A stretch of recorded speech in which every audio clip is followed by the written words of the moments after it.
достар, бүгін біз орыс тілінен 24-ші сабақ день рождения дегенді өтетін боламыз. Біздің қазір орындайтын тапсырмамыз. Бірінші осыны оқыңыздар өздеріңіз.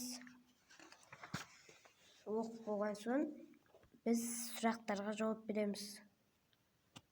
Мына сұрақтарға жауап береміз. Бұның жауаптары міне осы жерде. 2 подарка, золотой ручка. Подарила папу Алёша только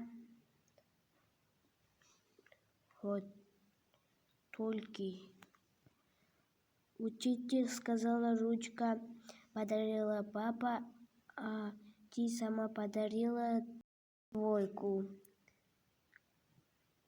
Не, достар.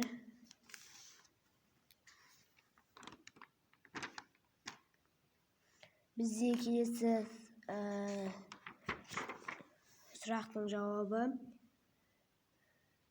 184. Оның жауаптары.